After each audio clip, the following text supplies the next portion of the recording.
ฮะ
โอเคแต่ให้โอเคมีจ้อง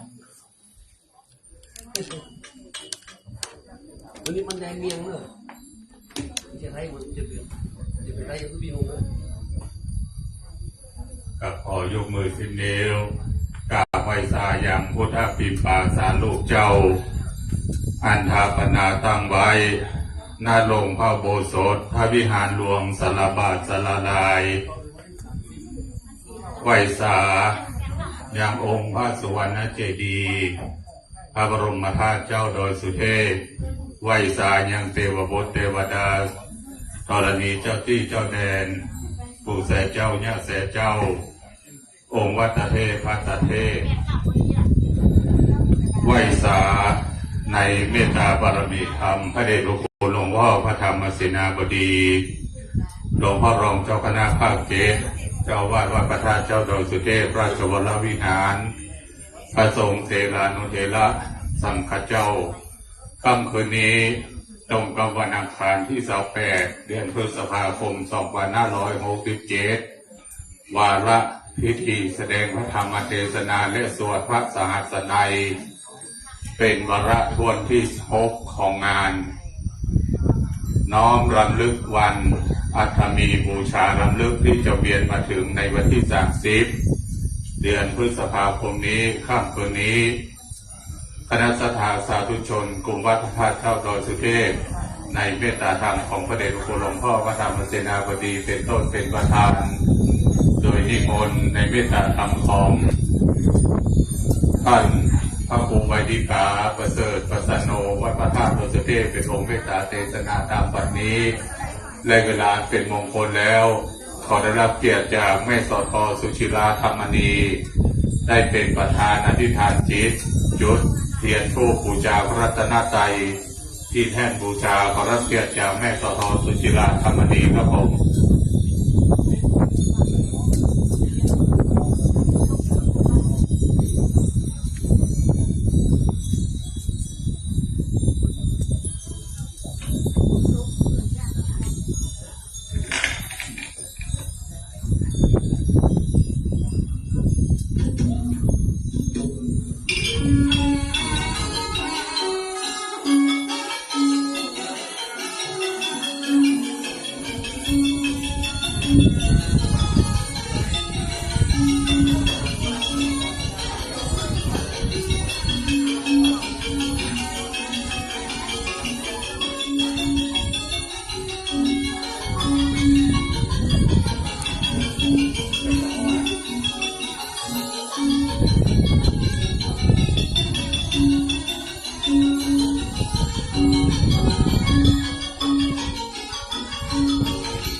พร้อมกันนี้แม่สทจะได้ที่ฐานจิตจุดเทียนถวายทรงธรรมนะครับ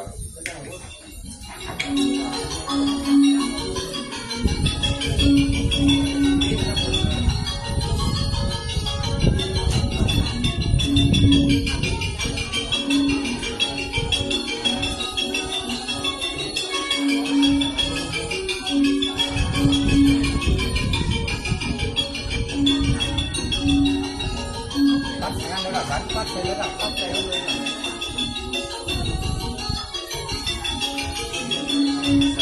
ลงมาดับไปกับมันเลย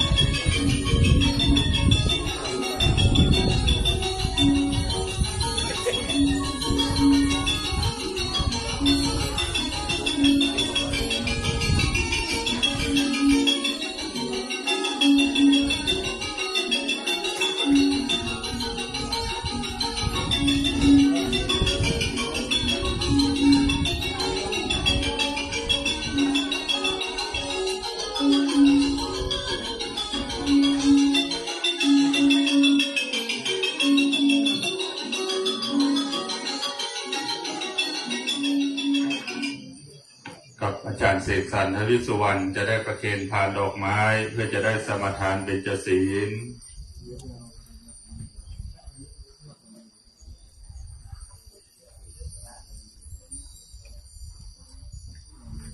กับณบัดนี้กับใบสานิมนต์ทุกรูปเรียนเชิญทุกคนได้กล่าวคำบูชาพระรัตนตรัยไหว้พระพร้อมกันณบัดนี้กราบหนึ่งกราบสองกราบสามอิมินาสกาเลนะพุทธังอาภิปุชยามิอิมินาสกาเลนะธัมมังอาภิปุชยามิอิมินาสกาเลนะสังฆังอาภิปุชยามิอะระหังสัมมาสัมพุทโธภะคะวะพุทธังภะคะวันตังอะภิวาเทมิสวากขาโตภะคะวะตาธัมโมธัมมังนามัสสามิสุปฏิปันโนภะคะวะโตสาวกสังโฆสังฆังนามามิศรัทธาสาธุชนเราท่านทั้งหลายกล่าวคำอาราธนาเบญจศีลสมทานเบญจศีลพร้อมกันนะครับมายังพันเตวิสงวิสงลกนาทายาเจสราเนนะสหปัญจศีลานิยาจามาโทติยัมปิมายังพันเตวิสงวิสงลกนาทายาเจสราเนนะสหปัญจศีลานิยาจามาตติยัมปิมายังพันเตวิสงวิสงลกนาทายาเอสาราเนนะสหปัญจศีลานิยาจามานะโมตัสสะภะคะวะโตอะระหะโตสัมมาสัมพุทธัสสะนะโมตัสสะภะคะวะโตอะระหะโตสัมมาสัมพุทธัสสะนะโมตัสสะภะคะวะโตอะระหะโตสัมมาสัมพุทธัสสะนะโมตัสสะภะคะวะโตอะระหะโตสัมมาสัมพุทธัสสะนะโมตัสสะภะคะวะโตอะระหะโตสัมมาสัมพุทธัสสะนะโมตัสสะภะคะวะโตอะระหะโตสัมมาสัมพุทธัสสะพุทธังสรณังคัจฉามิพุทธังสรณังคัจฉามิธัมมังสรณังคัจฉามิธัมมังสรณังคัจฉามิสังฆังสรณังคัจฉามิสังฆังสรณังคัจฉามิทุติยัมปิพุทธังสรณังคัจฉามิทุติยัมปิพุทธังสรณังคัจฉามิ ทุติยัมปิธัมมังสรณังคัจฉามิ โอติยัมปิธัมมังสรณังกัจฉามิ ทุติยัมปิสังฆังสรณังคัจฉามิ โอติยัมปิสังฆังสรณังกัจฉามิ ตติยัมปิพุทธังสรณังคัจฉามิ ตติยัมปิพุทธังสรณังกัจฉามิ ติสนะขมนังนิติตัง อามะพันเต ปานาติปาตาเวรมณีสิกขาปะทังสมาธิยามิ ปานาติปาตาเวรมณีสิกขาปะทังสมาธิยามิ อะทินนาทานาเวรมณีสิกขาปะทังสมาธิยามิ อะตินาทานาเวรมณีสิกขาปะทังสมาธิยามิ กาเมสุมิชฌาจาราเวรมณีสิกขาปะทังสมาธิยามิ กาเมสุมิจฉาจาราเวรมณีสิกขาปะทังสมาธิยามิ มุสาวาทาเวรมณีสิกขาปะทังสมาธิยามิ มุสาวาตาเวรมณีสิกขาปะทังสมาธิยามิ สุราเมรยะมัชฌปมาทัฏฐานาเวรมณีสิกขาปะทังสมาธิยามิ สุราเมรยะมัชฌะปมาตฐานาเวรมณีสิกขาปะทังสมาธิยามิ อิมานิปัญจสิกขาปทานิสีเลนะสุขติงยันติสีเลนะโภคสัมปทาสีเลนะนิพุติงยันติตัสมาสีลังวิโสทะเย สาธุสาธุสาธุอมาจะโลกาธิปติสหปฏิกัจอัญชลีอธิวลังอายาจทาสันติทาจัตตาปาลชาคาชาติกาเทเส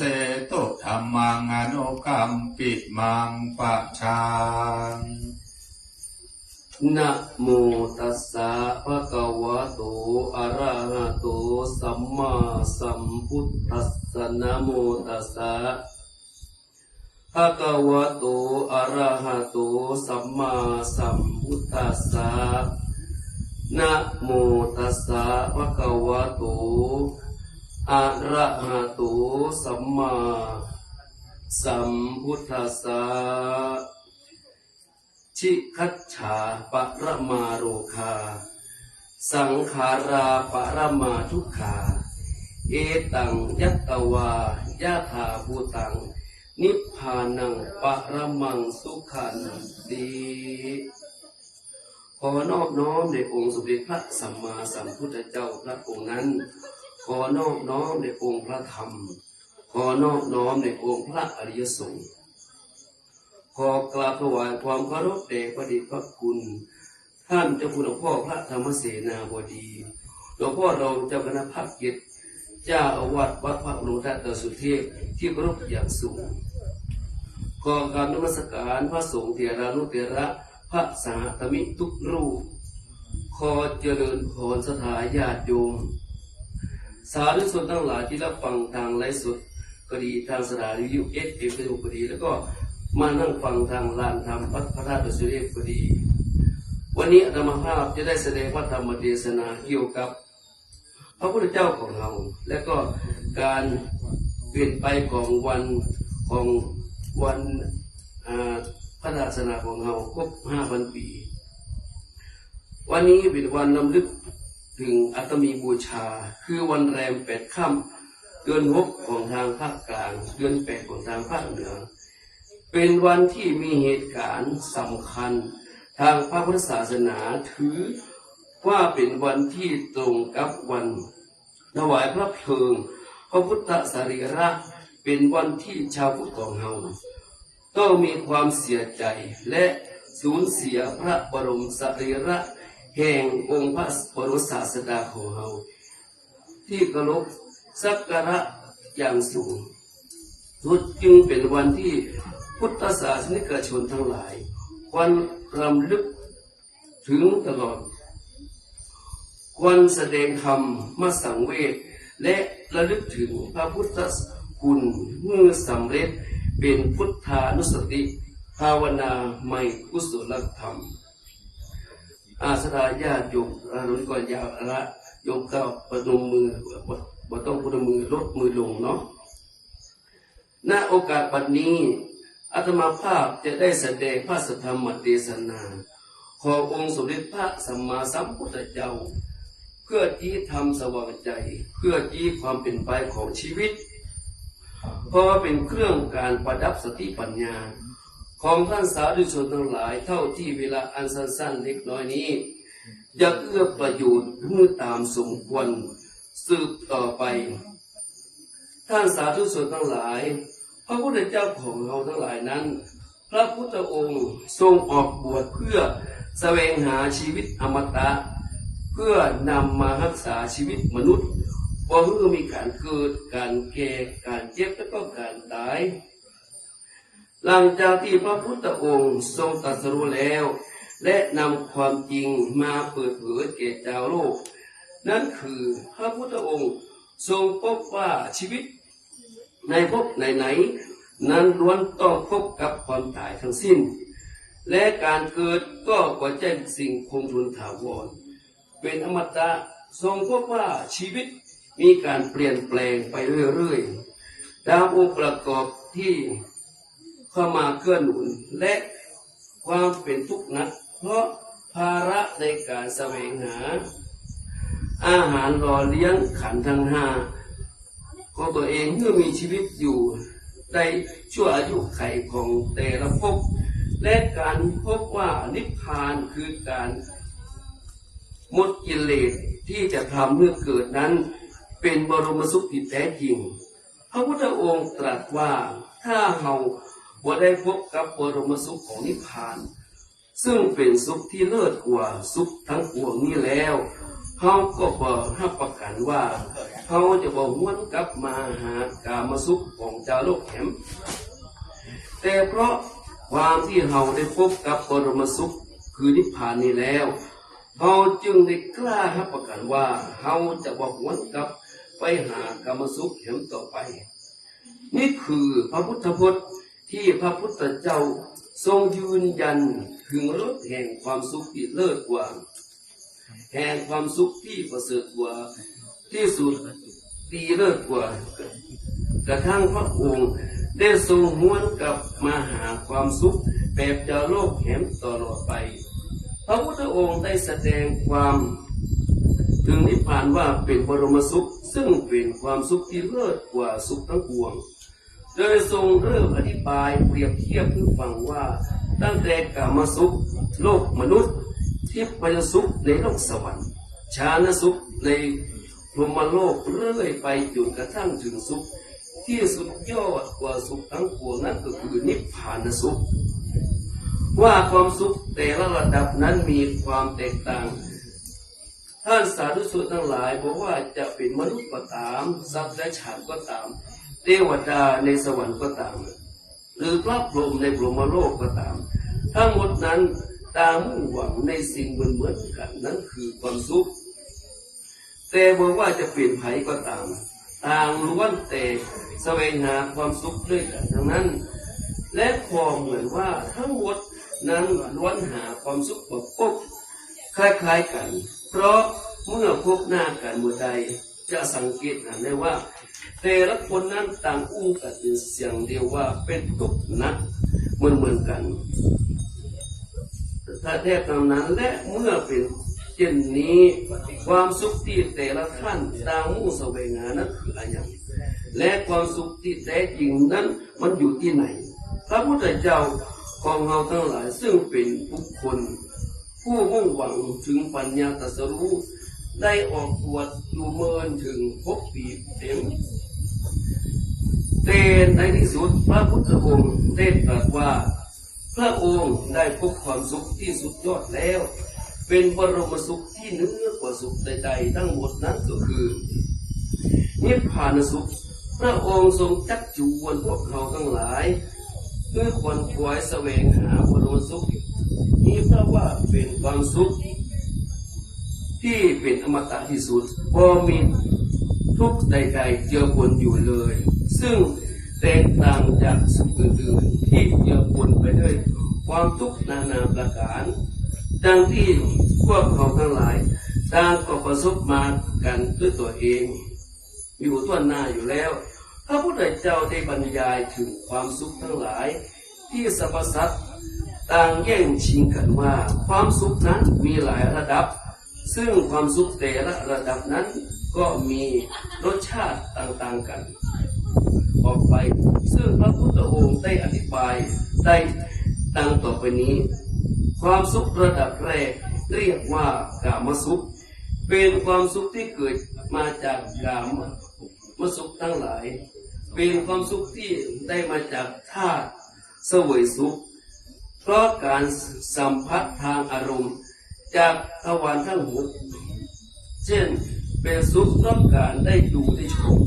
เป็นสุขเพราะการได้ฟังเสียงดนตรีเป็นสุขเพราะการได้บริโภคอาหารอร่อย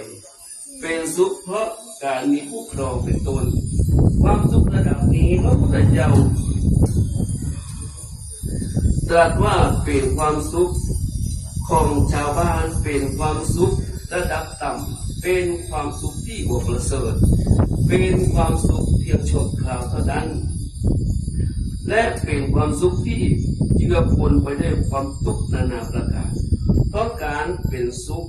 ชั่วคราวนี้เองจึงต้องแสวงหามันดูบ่อยๆเมื่อหาบ่อยๆจึงเป็นภาระหนักเมื่อเป็นภาระหนักจึงเป็นทุกข์นักกว่าสุขดังนั้นความสุขระดับนี้จึงเป็นความสุขระดับต่ำกว่าสุขอย่างอื่นความสุขระดับที่2เรียกว่าทิพยสุขเป็นความสุขที่เป็นทิพย์เป็นความสุขที่ดีพิเศษกว่ากามสุขหลายเท่านักเป็นความสุขของเทวดาในสวรรค์6ชั้นได้แก่ชั้นจาตุมหาราชิกาชั้นดาวดึงส์ชั้นยามาชั้นดุสิตชั้นหิมานรดีและชั้นปาระนิมิตสวัสดีความสุขประเภทนี้เป็นความสุขที่เกิดขึ้นได้เองโดยบุญบารมีบ่ต้องดิ้นรนแสวงหาเหมือนกามสุขในโลกมนุษย์เมื่อมีความประสงค์จะเสพสุขชนิดใดก็มีความสุขชนิดนั้นเกิดขึ้นเมื่อเสวยสุขได้แต่ทั้งนี้ก็ขึ้นอยู่กับบุญบารมีด้วยว่าได้บุญบารมีมาเพื่อจะเสพสุขชนิดนี้ก็ผู้ได้เสวยความสุขประเภทนี้ได้จะต้องฝึกฮัลโหล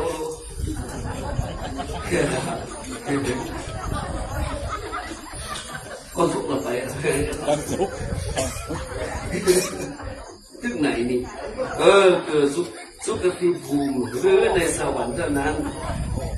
เอาออกตัวอื่นหันทีกันแล้วชัดเตียงหัวอี้มือตึกความสุขระดับที่3เรียกว่าฌานสุขเป็นความสุขที่ละเอียดประณีตยิ่งขึ้นไปเป็นความสุขจากสมาธิมีความพิเศษยิ่งกว่าทิพยสุขในสวรรค์แห่งหลายเท่านักเพราะเป็นความสุขระดับของพระพรหมในพรหมโลก16ชั้นซึ่งความสุขในระดับสุขนี้มีสุขได้จากฌานสมาธิในระดับต่างๆที่ละเอียดลดหลั่นกันไปตามอำนาจของสมาธิความสุขในระดับของพระพรหมนี้ความสุขจะเกิดได้เองเมื่ออยู่ในสมาธิที่ได้ระดับผู้ที่เสวยสุขอยู่ในสมาธิแต่ละระดับจะบ่มีความทุกข์ใดๆรบกวนเลยมีแต่ ปีติสุขจากสมาธิเป็นเครื่องหล่อเลี้ยงอารมณ์เมื่อทรงอยู่ได้โดยบ่ต้องพึ่งพาวัตถุเหมือนกามสุขและทิพยสุขความสุขในระดับนี้หวังว่าผู้นั้นจะเป็นพรหมในพรหมโลกหรือจะเป็นมนุษย์ก็ตามถ้าเจริญสมาธิได้ในระดับใดระดับหนึ่งแล้วก็สามารถเสวยสุขจากฌานสุขนี้ได้เหมือนกันความสุขจากฌานสุขนี้พระพุทธเจ้าตรัสว่ามีความสุขละเอียดแตกต่างกันไป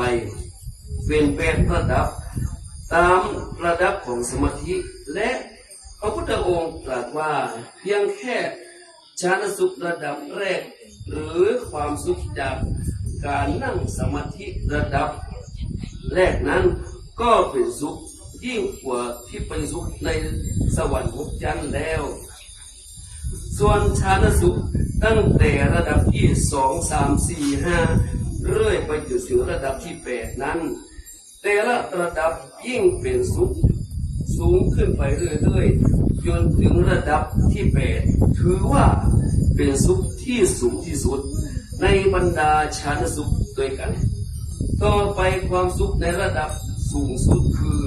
นิพพานสุขเป็นความสุขในระดับสุดท้ายเป็นความสุขที่เหนือกว่าฌานสุขระดับที่8นั้นขึ้นไปเองบ่มีความสุขชนิดใดที่เหนือไปกว่านี้ได้เห็นแล้วพระพุทธเจ้าทรงเรียกนิพพานสุขนี้ว่านิพพานังปรมังสุขังซึ่งแปลเป็นใจความว่านิพพานเป็นสุขที่สุขที่สุดเป็นบรมสุขที่สุดยอดที่สุดบ่มีความสุขใดๆเสมอเหมือนใดเรียกว่าเป็นความสุขสุดท้ายแห่งสุขทั้งปวงหลังจากที่พระพุทธองค์ได้ปฏิบัติตนจนบรรลุถึงความสุขขั้นสุดท้ายนี้แล้วพระพุทธองค์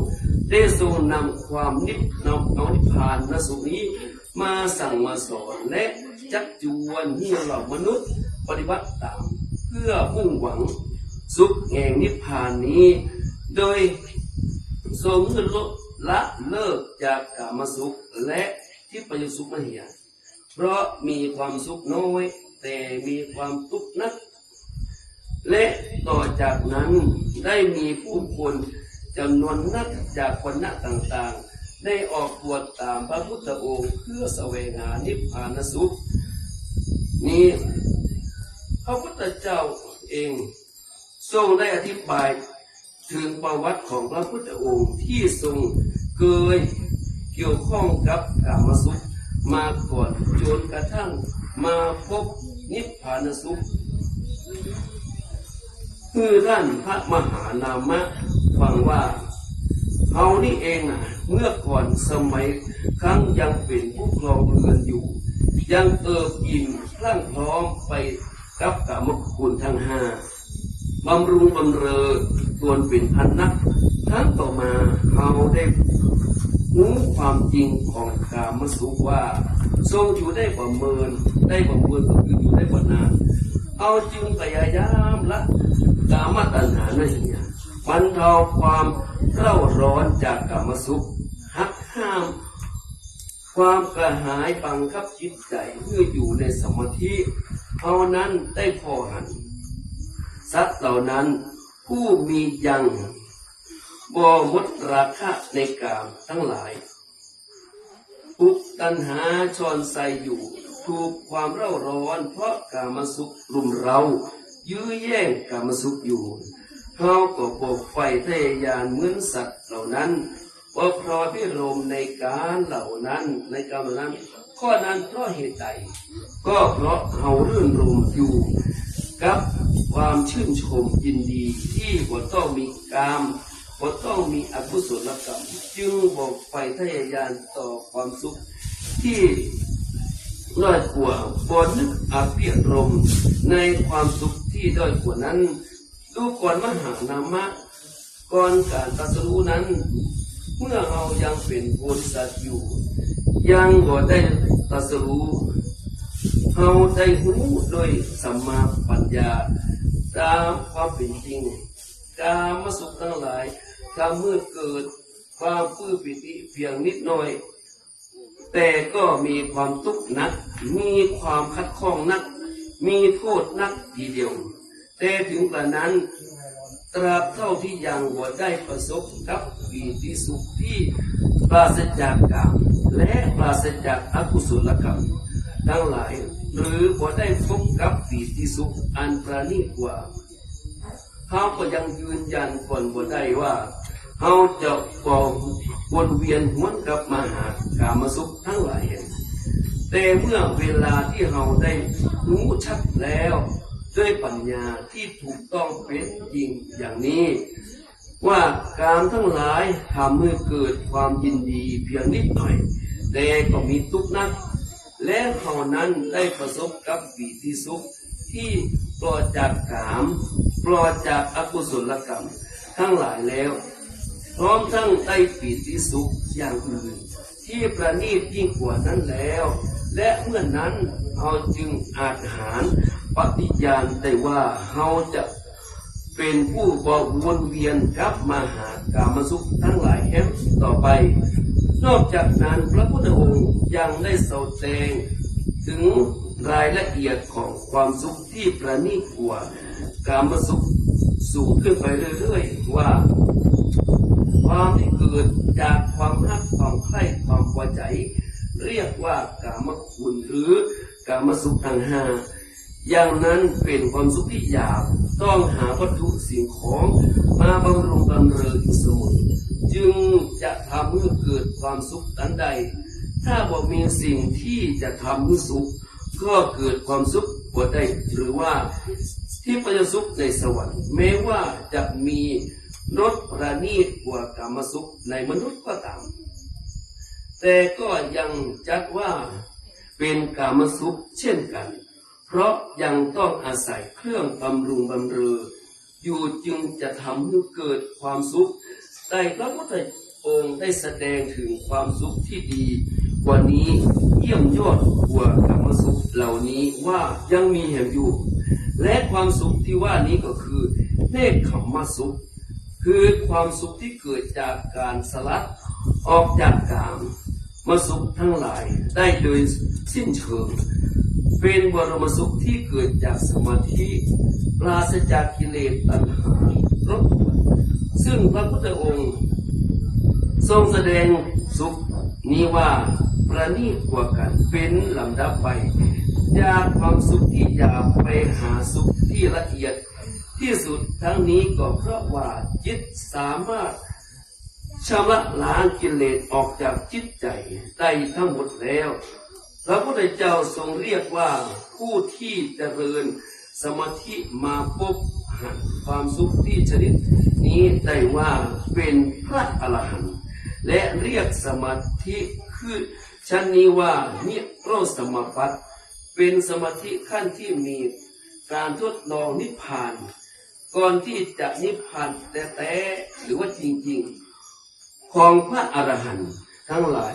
เป็นความสุขที่ยอดเยี่ยมกว่าสุขใดๆและทรงเรียกสุขขั้นนี้ว่า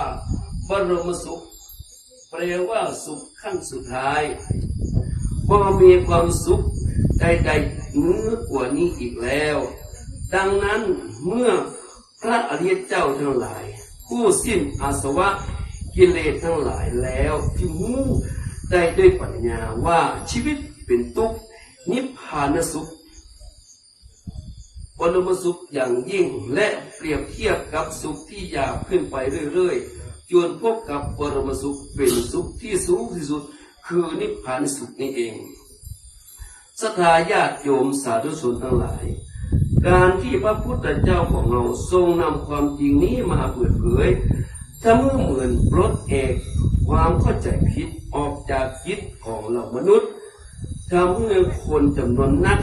พ้นจากความเป็นทาสแห่งตัณหาเกิดปัญญาสว่างไสวขึ้นมาในจิตใจแล้วได้หลุดพ้นจากพันธนาการแห่งการเกิดและการได้ปรินิพพานไปแล้วจำนวนนักท่านสาธุชนทั้งหลายหลังจากที่มีผู้รู้ตามพระพุทธองค์และได้บวชตามพระพุทธองค์ พระพุทธองค์ทรงพระสาวกเหล่านั้นเพื่อแยกย้ายกันนำความจริงนี้ไปเปิดเผยแก่ชาวโลกด้วยพระดำรัสที่ว่าจารัฐะภิกขเวจาริกังพระโหชนะหิตายะพระโหชนะสุขายะโลกานุกัมปายะอัฏฐายะหิตายะเทวมนุษสานังซึ่งแปลเป็นใจความว่าดูก่อนภิกษุทั้งหลายพวกเธอทั้งหลายจงจาริกไปเพื่อประโยชน์แก่คนจำนวนนักเพื่อนำความสุขไปเพื่อมหาชนเพื่ออนุเคราะห์แก่ชาวโลกเพื่ออัตประโยชน์ทั้งแก่เทวดาและมนุษย์ทั้งหลายปรมัตธรรมทั้งหลายที่พระพุทธองค์ตรัสรู้นั้นว่าโดยรวมแล้วพระพุทธองค์ทรงมุ่งหวังเพื่อโปรดเหล่ามนุษย์เมื่อหลุดพ้นเป็นแก่นสารลักความจริงแล้วถ้าพระพุทธองค์จะทรงหวังประโยชน์ส่วนตนแล้วนั้นพระพุทธองค์สามารถที่จะนิพพานได้เมื่อ91กับที่แล้วในสมัยพระพุทธเจ้ากระนามว่าทีปังกรแต่พระพุทธองค์บอกปรารถนาที่จะนิพพานไปเพียงพระองค์เองจึงได้ตั้งจิตปรารถนาพุทธภูมิเพื่อเป็นพระพุทธเจ้าเพื่อโปรดสัตว์จำนวนนักและพระพุทธองค์ทรงได้ทำสำเร็จแล้วตามปณิธานที่ทรงตั้งไว้พระธรรมที่ทรงสั่งสอนจาโลกมาตลอด45 พรรษานี้รวมแล้วได้ 84,000 พระธรรมขันธ์แม้จะเป็นธรรมที่มากมายเช่นนี้ที่พวกเราแม้จะร่ำเรียนกันนับร้อยปีก็อาจเข้าใจได้ทั้งหมดแต่พระพุทธองค์ทรงตรัสว่าธรรมนั้นเพียงกับมือเดียวเท่านั้นถ้าเทียบกับความรู้ทั้งหมดที่พระพุทธองค์ตรัสรู้มาท่านสาธุชนทั้งหลายปัจจุบันนี้พระบรมศาสดาที่เป็นที่พึ่งของเหล่าเทวดาและมนุษย์ได้ปรินิพพานดับขันไปแล้วทิ้งไว้แต่มรดกอันล้ำค่าคือพระธรรมทั้ง 84,000 พระธรรมขันธ์นี้ไว้แก่โลกและก่อนที่จะปรินิพพานพระพุทธองค์ได้ทรงฝากพระธรรมเหล่านี้ไว้เพื่อแก่พุทธศาสนิกชนทั้ง4เหล่าคือพระภิกษุสงฆ์พระภิกษุณีสงฆ์รวมทั้งแม่ชีอุบาสกและอุบาสิการวมมือรับมรดกนิแตนและเป็นเหมือนพระองค์ทรงทำพินัยกรรมยกพระธรรมคำสอนเหล่านี้ให้กับพุทธบริษัทได้ดูแลรักษาและเผยแพร่ต่อไปดังนั้นท่านสาธุชนทั้งหลายคือผู้ที่อยู่ความหมายว่าอุบาสกและอุบาสิกาพึงรู้ไว้ว่าท่านทั้งหลายคือเป็นผู้ได้รับมรดกอันล้ำค่าของพระพุทธองค์อยู่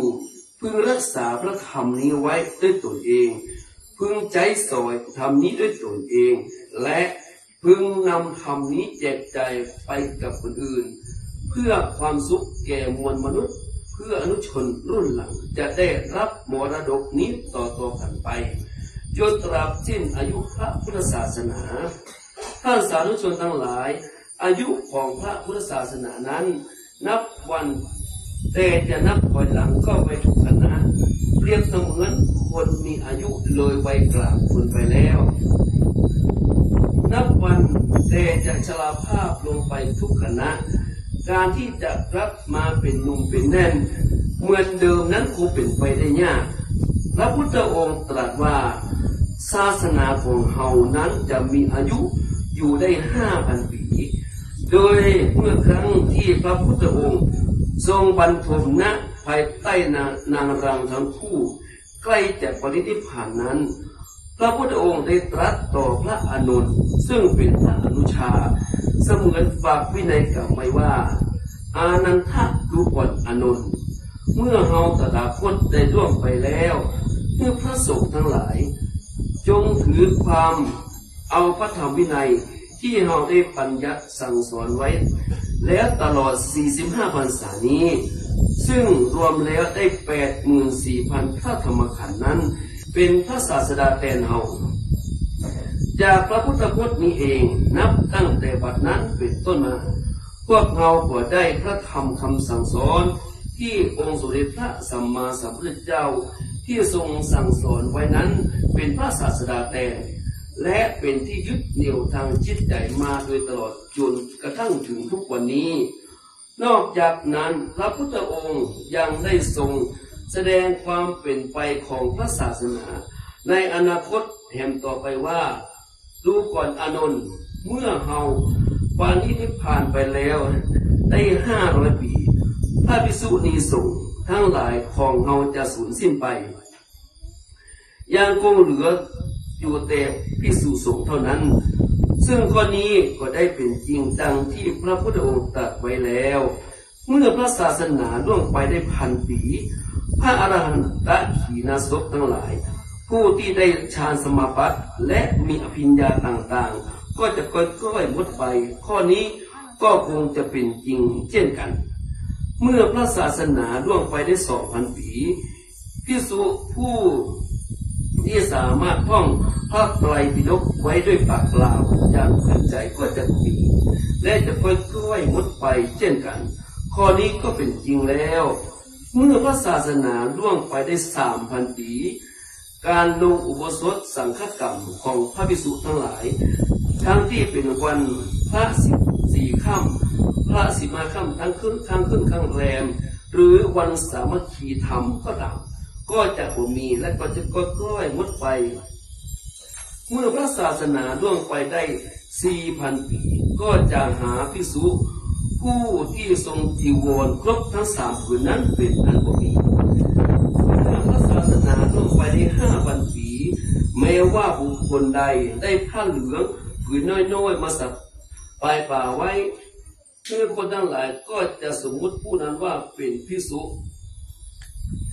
ในเวลานั้นนี่คือการทรงอยู่และการเสื่อมถอยแห่งพระศาสนาของเราทั้งหลายตลอด 5,000 ปีที่พระศาสนาของเราจะมีอายุอยู่ได้ซึ่งตลอดระยะ 5,000 ปีนี้ท่านสาธุชนทั้งหลายพระศาสนาของพระพุทธองค์ที่พวกเราพากันนับถืออยู่ณเวลานี้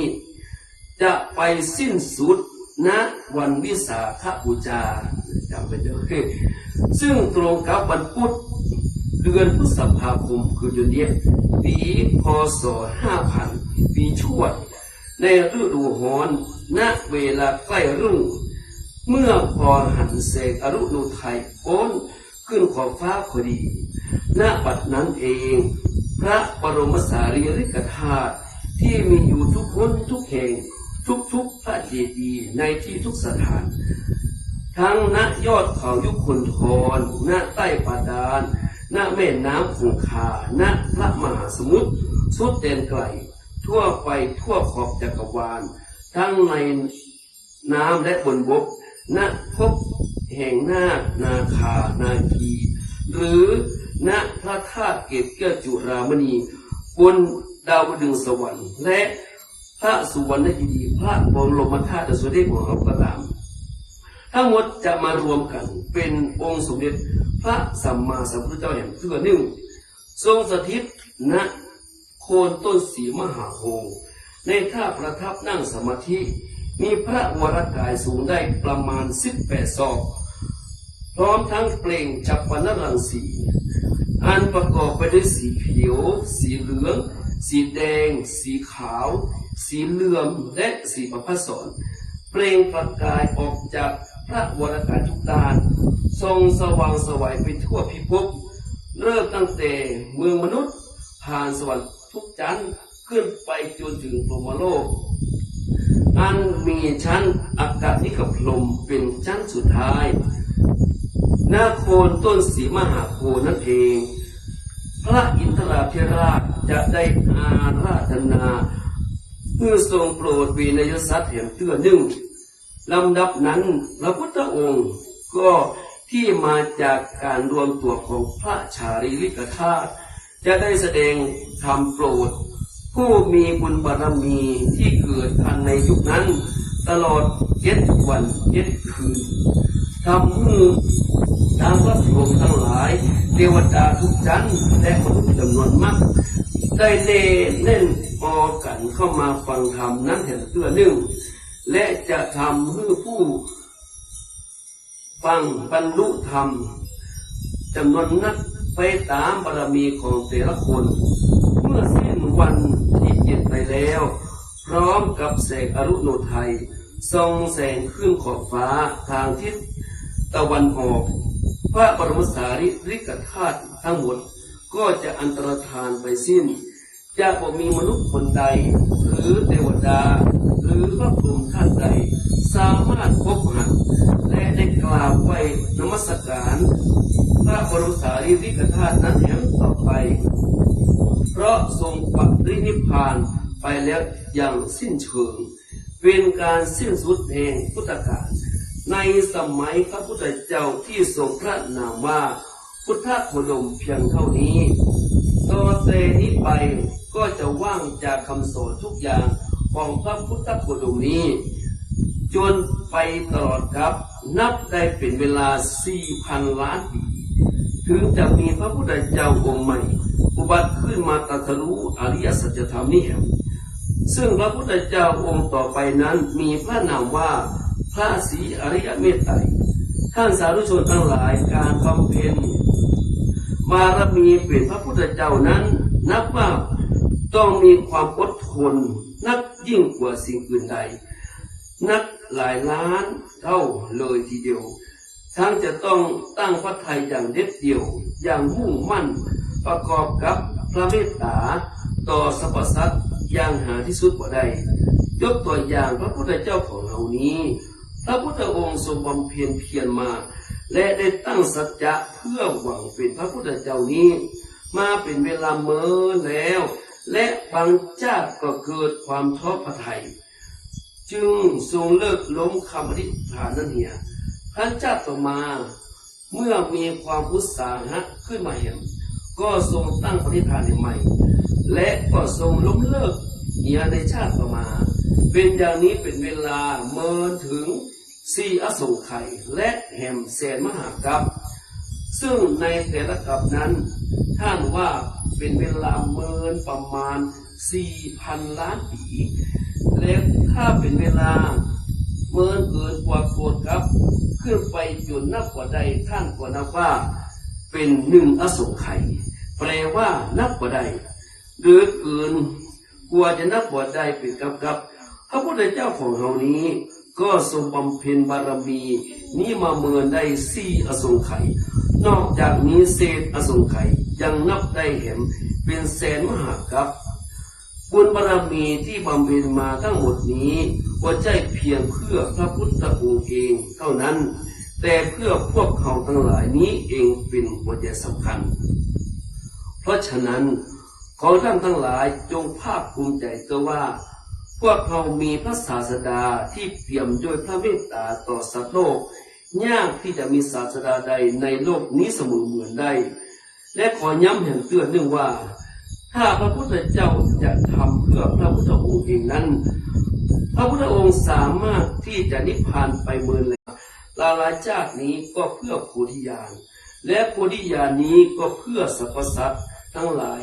รวมทั้งพวกเราทุกคนที่อยู่ณสถานนี้ด้วยดังนั้นขอท่านสาธุชนทั้งหลายเพื่อรับมรดกอันล้ำค่านี้ไว้และมาแสดงพระธรรมาก็พอสมควรเวลาขออำนาจแห่งคุณพระศรีรัตนตรัยและพระพุทธเจ้าที่พวกเขานับถือกราบไหว้อยู่นี้จงโดนบันดาลให้ท่านสาธุชนทั้งหลายประสบแต่ความสุขความเจริญมั่งคั่งด้วยทรัพย์สมบัติมากมายเจริญด้วยอายุวันนะสุขะพละมีอายุยืนยาวนานมีผิวพรรณผ่องใส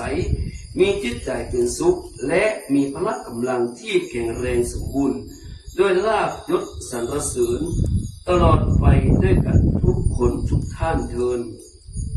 แสดงพระสัทธรรมเทศนามาก็พอสมควรแก่เวลาจึงขอสมุติยุติลงคงไว้เพียงเท่านี้เอวังก็มีด้วยประกาศนี้สาธุ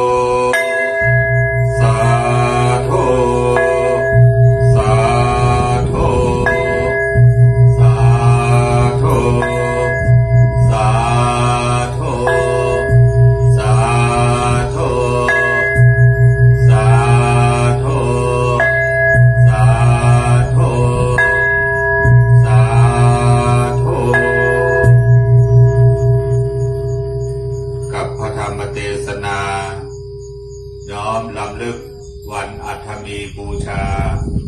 ที่จะเวียนมาถึงในวันที่30เดือนพฤษภาคมนี้ค่ำคืนนี้เป็นวาระที่6ของที่7ของงานนะครับที่6นะครับซึ่งในค่ำคืนนี้ในเพตตาธรรมของหลวงพ่อพระครูใบดิกาประเสริฐประสันโนได้เทศนาจบไปคณะสัตยาเราท่านทั้งหลายที่ยังไม่ได้เคยฟังก็ได้ฟัง5 ปันวภาษาขององค์พระสัมมาสัมพุทธเจ้านั้นจะไปสิ้นสุดเอาเมื่อใดนะครับก็พอจะรู้ในวันนี้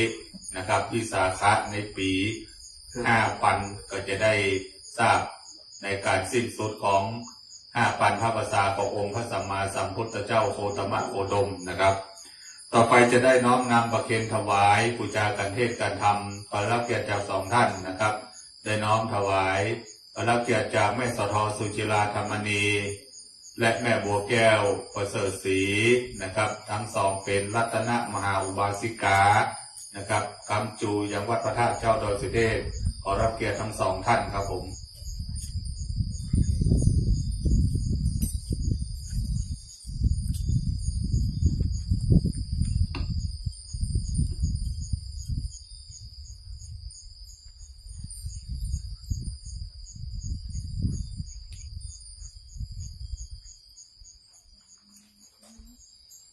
สาธุการ3 ครั้งพร้อมกันนะครับสาธุสาธุสาธุ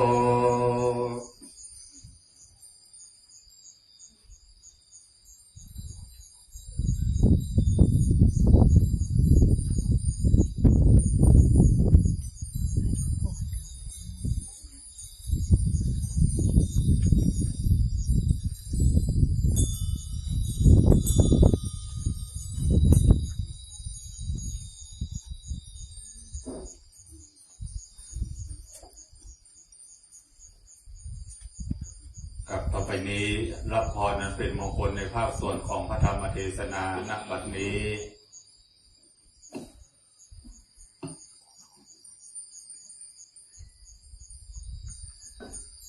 สตายาโยมตั้งใจยะนามเนื้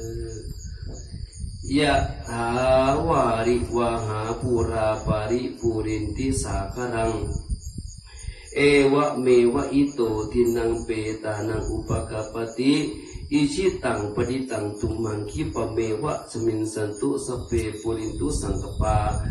จันโทปนรโสยถามณิโชติคโสยถาสัพพิติโยวิวัชชันตุสัพพะโรโควินัสชันตุมาเตภวัตวันตะรายุสุขีทีคายุโกภวะอภิวาตานะสีริสนิจังวุฒาปัจจายโนจัตตารโอธรรมาวัฏันติอายุวันโนสุขังภะลังสาธุสาธุสาธุ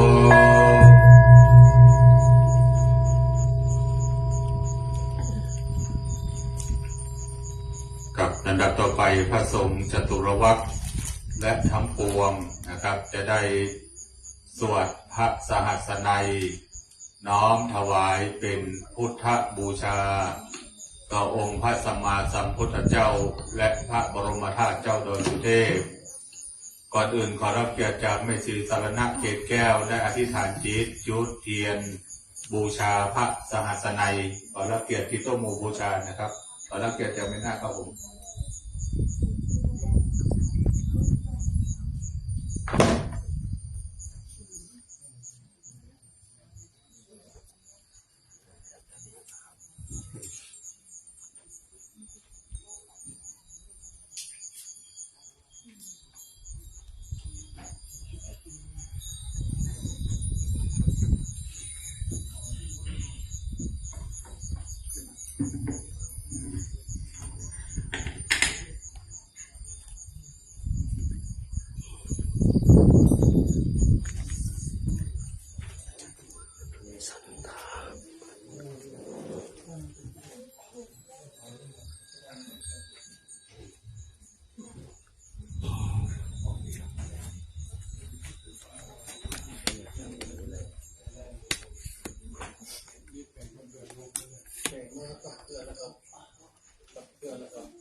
คุณอาทีตุลุงคุณแม่ที่ตุลุงมี2 ชุด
ยา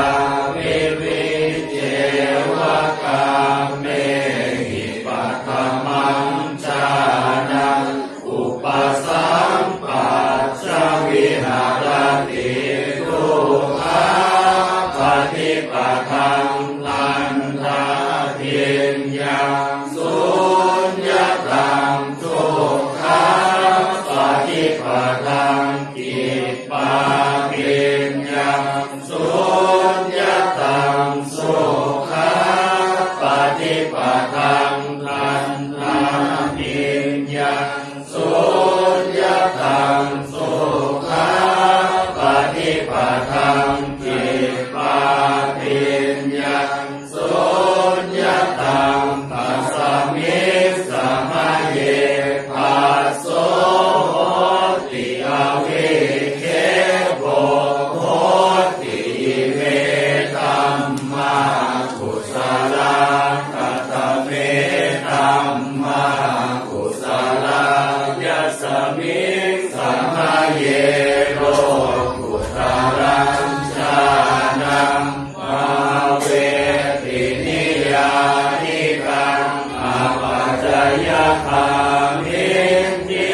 ทิฆาตานังปะหานายาปัตตมายาภูมิยาปัตติยาวิตากวิจารานังอุปสัมมาทุติยังชานังตติยังชานังจตุทังชานังปัฏฐมังปัจจังปัญจมังชานังอุปสัมปัชชวิหารติทุกขาปฏิปทังตันทาปิญญังสุญญตังทุกขาปฏิปทังกิปปาปิญญังสุญญตังสุขาปฏิปทังทันทาปิญญังสุญญตังสุขาปฏิปทังกิปปาปิญญังสุญญตังปัสสมิงสมาเยปัสโสโหติอเวเคโกโหติเมธัมมากุศลกัตเมธัมมากุศลยัสสมิงสมาเยโลกุตรังชานังปาเวตินิยานิกังอาปัจจยคามิทิทิฆาตานังปะหานายาปัตตมายาภูมิยา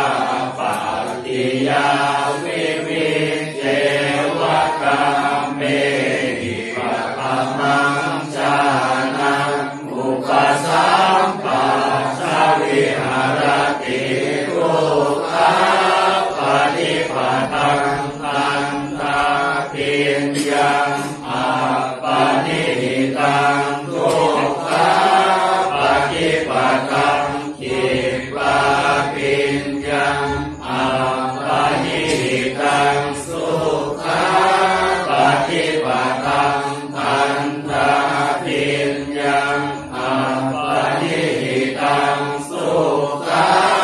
ปฏิปทังกิปปาปิญญังอาปานิหิตังปัสสมิงสมาเยปัสโสโหติอวิเคโกโหติเมธัมมากุศลกัตเมธัมมากุศลยัสสมิงสมาเยโล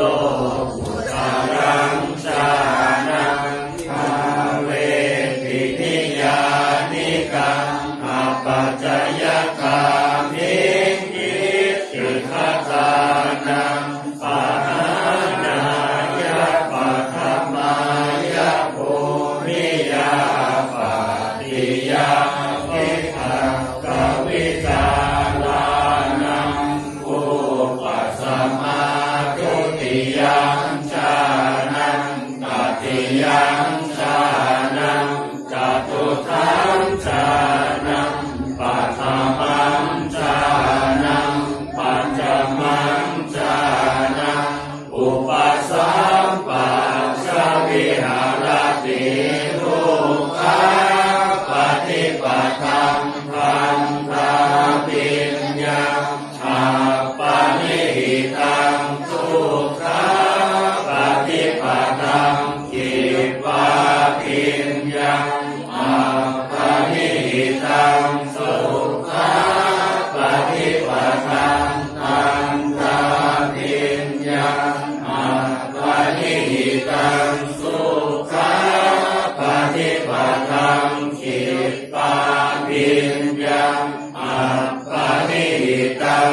ปัจจยังทิฏฐาธิปัจจยังวิมังสาธิปัจจยังสุขาปฏิปตังคันธาทิมยังฉันทาธิปัจจยังวิริยาธิปัจจยังจิตตาธิปัจจยังวิมังสาธิปัจจยังสุขาปฏิปตังทิปาปิญญาฉันทาธิปัจจยังวิริยาธิปัจจยังจิตตาธิปัจจยังวิมังสาธิปัจจยังตัสสมิงสมัยเยปัสโสโหติอวิเคโปโหติอิเมธัมมากุศลกัตเมธัมมากุศลยัสสมิงสมัยเยโลกุตรังชานังภาเวตินิยานิกังอปัจจยคามินิติคตานังปหานายปตมายภูริยาปัตติยาวิปัสสวิจารานังอุปัสสมาทุติยังชานังตติยังชานังจตุทังชานังปัฏฐมังชานังปัญจมังชานังอุปสัมปันชวิหารติทุกขาปฏิปตังคันธาปิญญังสันทาธิปัจจยังวิริยาธิปัจจยังจิตตาธิปัจจยังวิมังสาธิปัจจยังทุกขาปฏิปตังทิปาปิญญังฉันทาธิปัจจยังวิริยาธิปัจจยังจิตตาธิปัจจยังวิมังสาธิปัจจยังสุขาปฏิปตังคันธาปิญญาฉันทาธิปัจจยังวิริยาธิปัจจยังจิตตาธิปัจจยังวิมังสาธิปัจจยังสุขาปฏิปตังทิปาปิญญาฉันทาธิปัจจยังวิริยาธิปัจจยังจิตตาธิปัจจยังวิมังสาธิปัจจยังอทุกขังสุขาปฏิปตังคันธาปิญญังสันทาธิปัจจยังวิริยาธิปัจจยังจิตตาธิปัจจยังวิมังสาธิปัจจยังอทุกขังสุขาปฏิปตังทิปาปิญญาฉันทาธิปัจจยังวิริยาธิปัจจยังจิตตาธิปัจจยังวิมังสาธิปัจจยังตัสสมิงสมัยเยปัสโสโหติอวิเคโปโหติเมธัมมากุศลโสปัจจโยอารัมมณปัจจโยอริปัจจปัจจโยอนันตระปัจจโยสัมมานันตระปัจจโยสหัสสะปัจจโยอัญญมัญญปัจ จโยนิสัยปัจจโยอุปาณิสัยปัจจโยปุเรชาตปัจจโยปัจจชาตปัจจโยอาเสวนาปัจจโยกัมมปัจจโยวิปากปัจจโยอาหารปัจจโยอินทรียปัจจโยสารปัจจโยมัคคปัจจโยสัมปยุตตปัจจโยวิปยุตตปัจจโยอาทิปัจจโยนัตถิปัจจโยวิคัตตปัจจโยอาวิคัตตปัจจโยสาธุสาธุสาธุ เอามาคืน ข้าพระสงฆ์จตุรวัตรและพระสงฆ์ทั้งปวงได้สวดพระสหัสนัยน้อมถวายเป็นพุทธสักการะต่อองค์พระสัมมาสัมพุทธเจ้าและน้อมถวายเป็นพุทธสักการะองค์พระสุวรรณเจดีย์พระบรมธาตุเจ้าดวงสุเทพน้อมรำลึกถึงวันอัฐมีบูชามหามงคลที่จะเวียนประเดือนในวันที่30 เดือนพฤษภาคมนี้วันนี้เป็นวาระครบที่6ของงานนะครับต่อไปนี้จะได้น้อมนำมาเป็นถวาย มอบให้แล้ว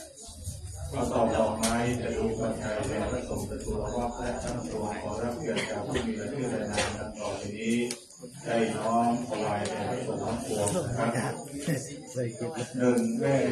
ปทศิศิลาธรรมณีสองแม่บัวแก้วประเสริฐศรีสามแม่ชีสารณะเกศแก้วสี่แม่ชีกายสิทธิ์ขุนประหัตห้าคุณแม่บัวไรทองสุวรรณหกแม่ย่าจันตาทันทิแม่เลื่อนสุริยะนางสาวรุ่งนภาทวีสุวรรณนางสาวกันวิอุปจงนางสาวสันติการสุริยะอาศิพลและน้อมถวายเป็นพระสงฆ์ในพิธี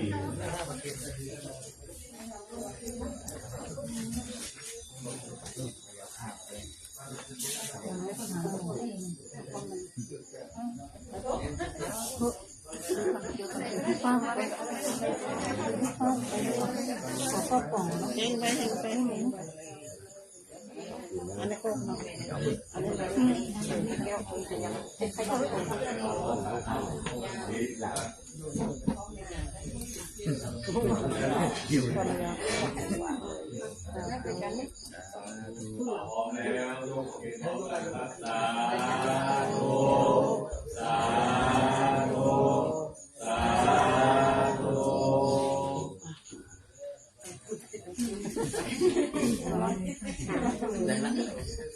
นั่งที่ยอมนั่งที่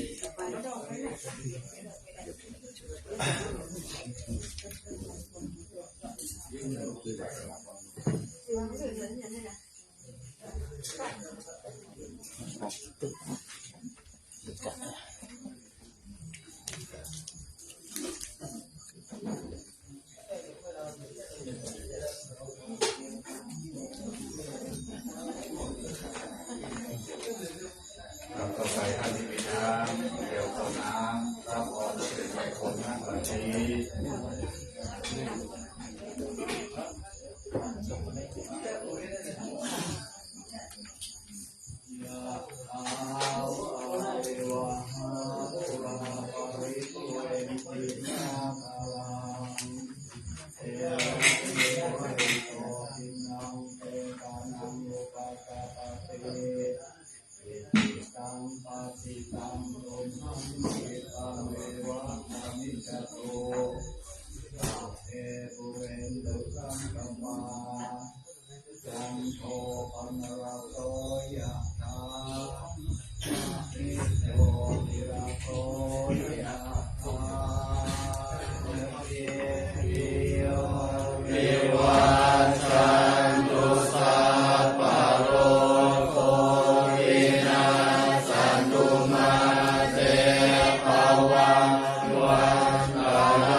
วะสัพพิ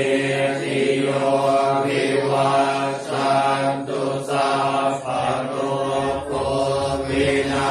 ศตุมาเตภวัตวันตรายโยสุขิติกายุโกภวะอภิวาทนาสิริสเนจังพุทธาปัจจายโนจัตตารโอธรรมวันตันติอายุวันโนสุขังภาลังอาคาติเมยาติเมตตาสัทธาจเนเตตานังทัตตินังกัจจาปุเตตตังอนุตตรังนาอิโรนยังวาโสโกวายาวันยังอริเอวนานาตังเมตานามันกายเอวังติสันติยาตโยอายังจะโตตังกินาอินาสังฆังมิสุปฏิติตาติการะตังกิตายาสัทธานาโสภุวะกัมปติโสยาติตัมโมจะยังนิราสิโตเมตานะปุจจาจักตาอุลาลาภลัญญาเอโคนามาโนตเตนังตุเมหิปุญญังปัสสุตังอนาปะกันติมังคลังราคันตุสัพพะเทวตาสัพพะพุทธานุภาเวนัสสะทาสุขีภวันตุเตภวันตุสัพพะมังคลังราคันตุสัพพะเทวตาสัพพะธัมมานุภาเวนัสสะทาสุขีภวันตุเตภวันตุสัพพะมังคลังราคันตุสัพพะเทวตาสัพพะสังฆานุภาเวนัสสะทาสุขีภวันตุเตสาธุสาธุสาธุ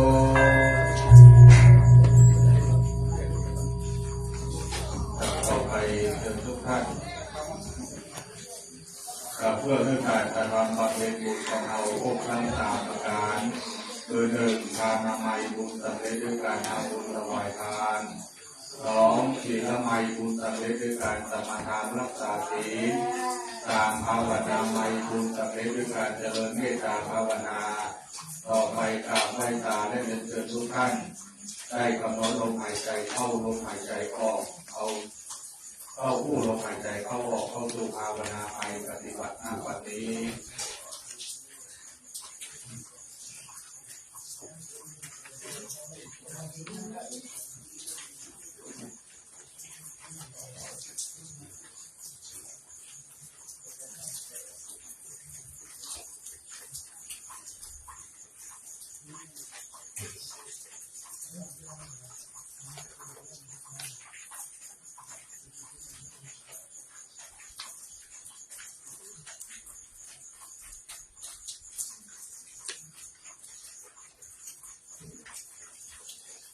ขอก่อนนะครับต่อไปตัวแผ่เมตตา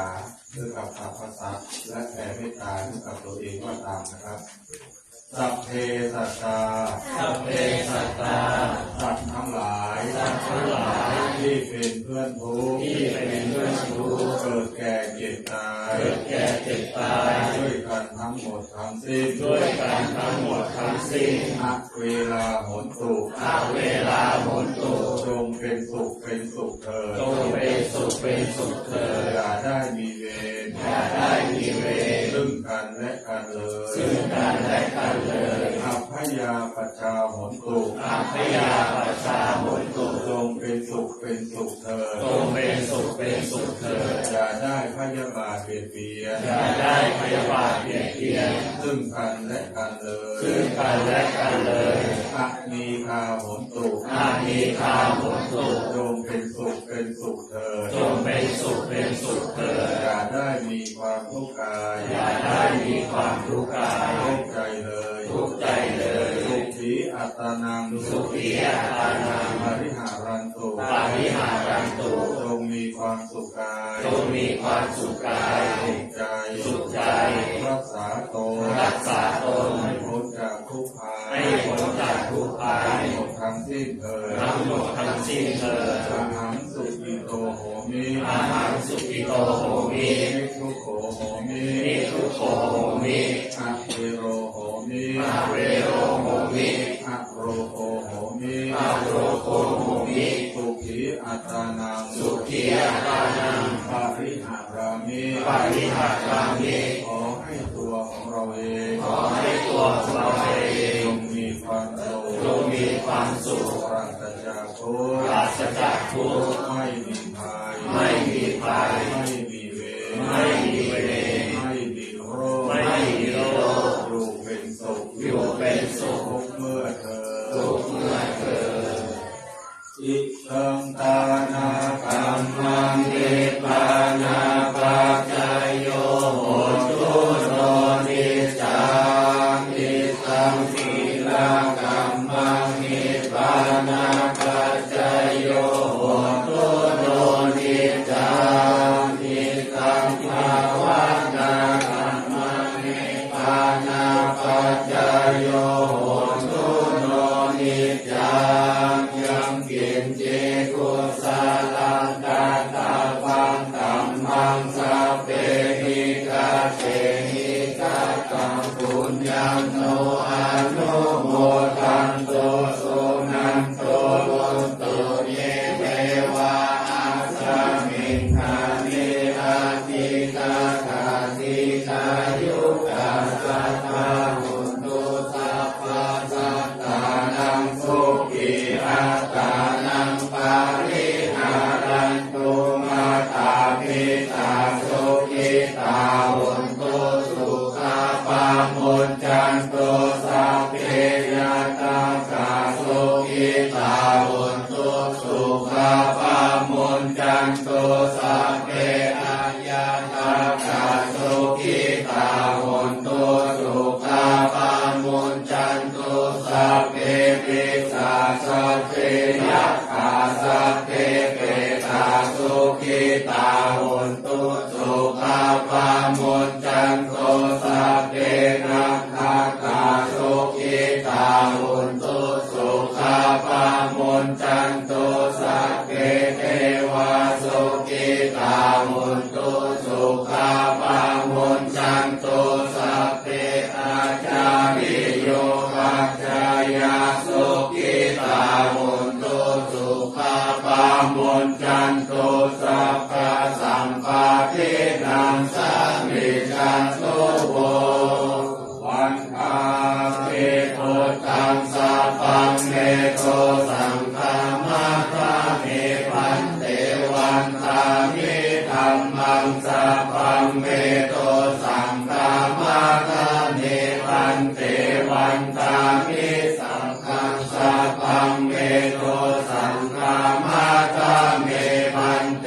วันตามิกุตุอุปาชายาจาริเยสัพพังเมโตสังฆามาคาเมพันเตวันตามิธัมมาทานังสัพพังเมโตสังฆามาคาเมพันเตวันตามิอารา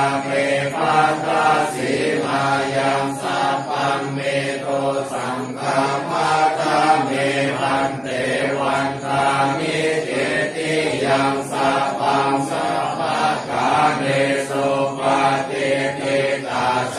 ลิละธาตุมหาปุริพุทธานุปังสักกาลังสักกานาคาโลเกเทวะโลเกธัมมาโลเกชัมพุทิเตลังกาทิเตสาลิละธาตุโยเกสาธาตุโยอาระหันตาธาตุโยติติยังทันตาปุติจตุลาสิติสาหัสเสธัมมัทธันติสัพเพสัมปาทาเจติยังอาหังวันตามิสัพพะโสต่อไปข่าวพระไหว้พระบูชาพระบรมธาตุเจ้าโดยเทวะพร้อมกันครับนะโมตัสสะภะคะวะโตอะระหะโตสัมมาสัมพุทธัสสะนะโมตัสสะภะคะวะโตอะระหะโตสัมมาสัมพุทธัสสะนะโมตัสสะภะคะวะโตอะระหะโตสัมมาสัมพุทธัสสะโอวันนาเจติยังเกสาวรามาตาลุพังวารัญญาธาตุสุเทวานามกังนาราเทเวหิสัพพะปุชิตังอาหังวันทามิสัพพะทาปัญญาวาอาสามิเยวาจันทิมาอิวาตารายังอิตากาตาเยสาสนานิยานิเกติ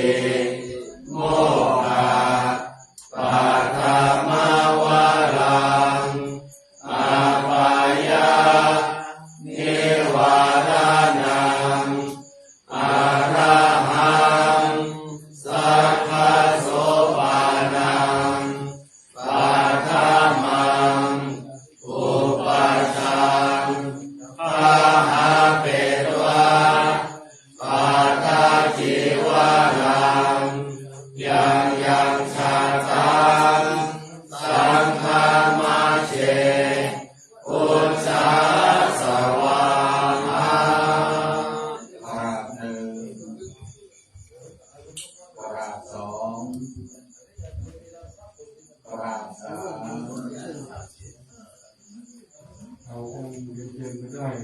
เราสวดเนาะสวดรอบที่หนึ่งรอบที่หนึ่งก็ถือท้องถือว่าเป็นหนึ่งรอบรอบที่สองถือว่าสองรอบรอบที่สามถือว่าสามรอบเรื่องตั้งใจสวดทุกคนเป็นตั้งใจสวดนะภะคะวะอะระหังสัมมาสัมพุทโธวิชชาจารณะสัมปันโนสุขโตโลกาวิทูอนุตตโรบุริสตัมมาสาราติสัทธาเทวมนุ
มาสัมพุทโธวิชชาจารณะสัมปันโนสุขโตโลกาวิทูอนุตตโรปุริสธัมมาสารเทสัทธาเทวมนุสสานังพุทโธภควาติสาวกขาโตภควตาธัมโมสันทิติโกอาการิโกเอหิปัสสิโกโอปานายิโกปัจจตังเวทิตาโปวินโยหิติสุปาฏิปันโนภะคะวะโตสาวกสังโฆ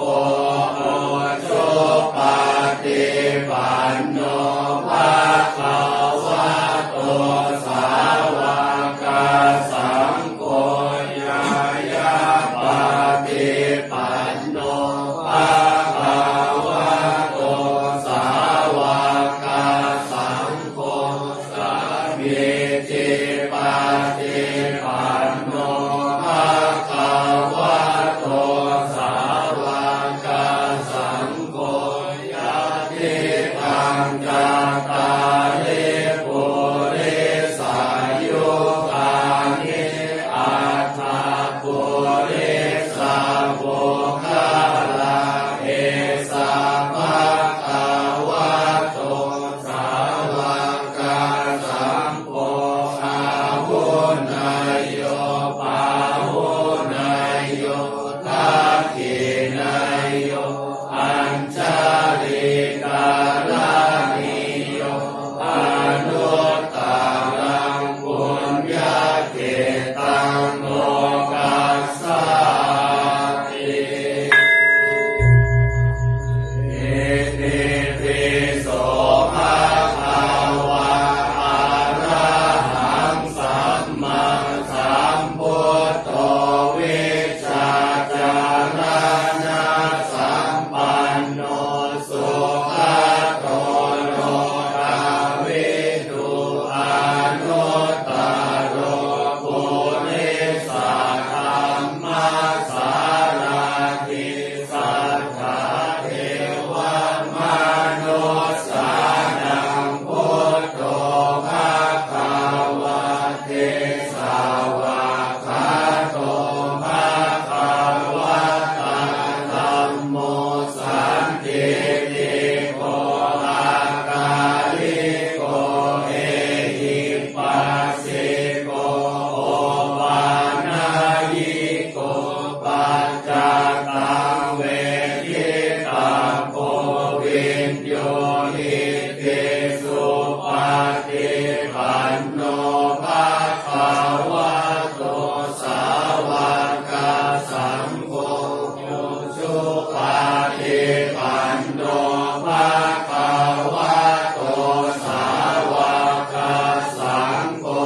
ยายาปฏิปันโนภะคะวะโตสาวกสังโฆสัมมิทิปฏิปันโนภะคะวะโตสาวกสังโฆยะติตังจัตตาริปุริสายุคานิอัตถปุริสาภุคาลาเอสะภะคะวะโตสาวกสังโฆอาหุนายโยปาหุนาย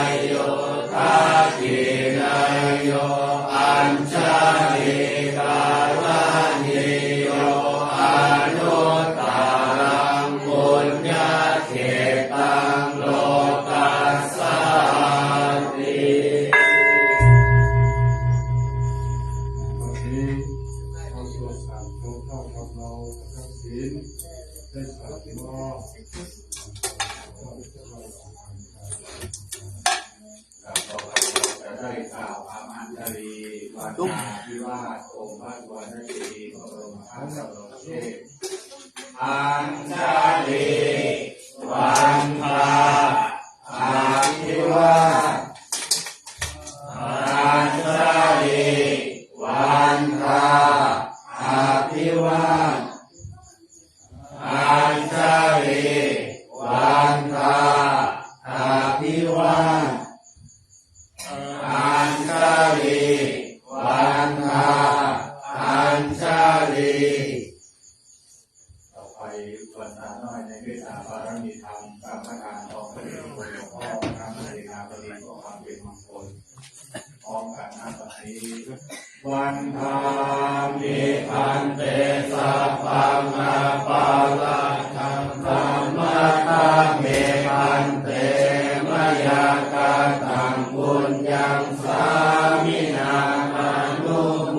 จิตาปังสามินากาตังบุญยังไมหังกาตาปังสาธุสาธุอนุโมทามิ วันนี้เราทั้งหลายได้มาร่วมทำด้วยกันทำการบูชาเป็นพัฒนีบูชาของลูกที่พบองค์พระสัมมาสัมพุทธเจ้าเรื่องในวันทำบูชาและก็เป็นสิริมงคลพ้นกระโปรยปลายเป็นที่ชุ่มช่ำชุ่มเย็นเย็นอกเย็นใจเย็นเนื้อเย็นตัวขอให้มี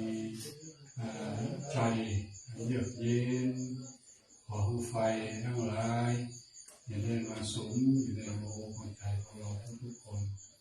ขอให้พวกเราทุกคนโชคดีมีสุขคิดสิ่งใดสมใจปรารถนาขออาราธนาคุณพระศรีรัตนตรัยคุณพระพุทธธรรมพระสงฆ์คุณอย่างพระบรมธาตุเจ้าพระสุเทพคุ้มครองปกป้องรักษาอย่างอันตรายให้ปราศจากทุกโศกโรคภัยพยันตรายมีความประสงค์จะลงหมายสิ่งใดขอให้สำเร็จผลสมดังใจปรารถนาจงทุกประการทุกท่านทุกคนด้วยเถิด